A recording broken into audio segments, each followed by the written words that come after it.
particular part of the song, saan ka magsusustain. Okay? Second is, yung mga given tonal qualities, we have to make sure that we enunciate that part.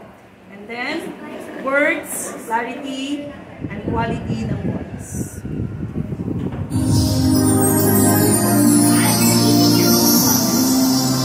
Huwag malikot ng paan, focus on expressions. Let's see.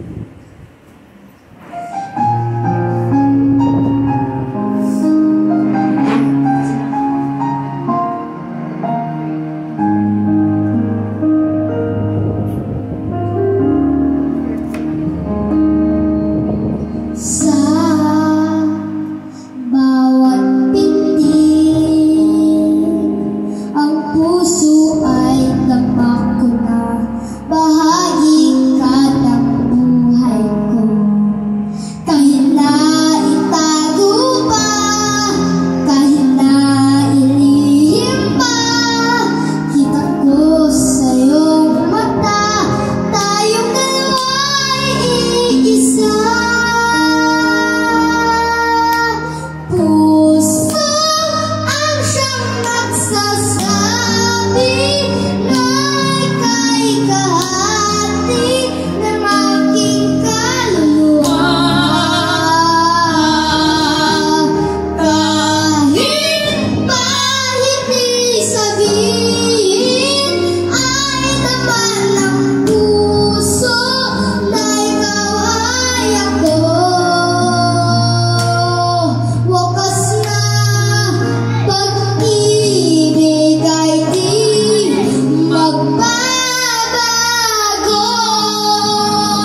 first.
I-sustain kasi ito yung melody.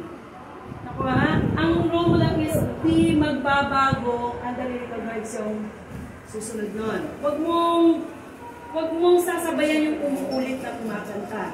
Ito ka lang oh. Ito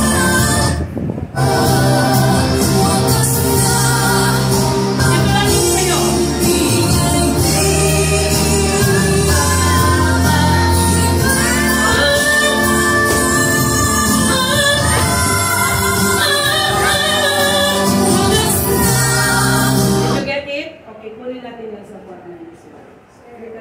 I've had shingles multiple times. My legs started getting really painful. Parang may blades. Ready?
Makikinig ka sa tono.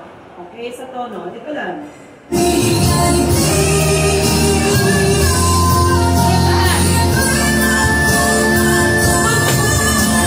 Huwag mong kukunin yung umuulit. Sabi ko parang hindi ma-confuse. Ang kunin mo yung melody. Melody lagi kasi kinanta mo ng solo. Melody talaga. Ito lang.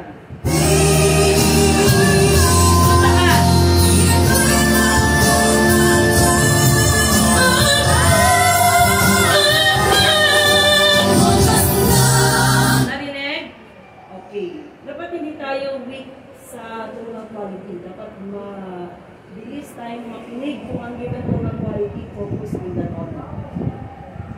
Mabilis mo.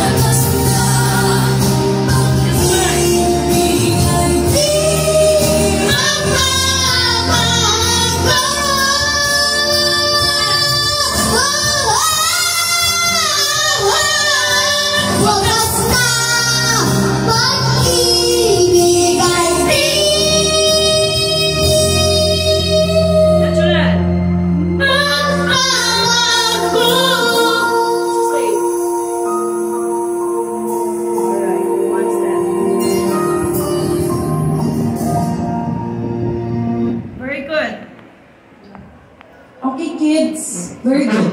Pag kumanta kayo ng song, pag-duet, ang kailangan natin i-render sa song is the melody. Huwag natin papakialaman yung nag-blend para hindi tayo maligaw. Kasi yung tonal memory natin, dapat hindi tayo poor.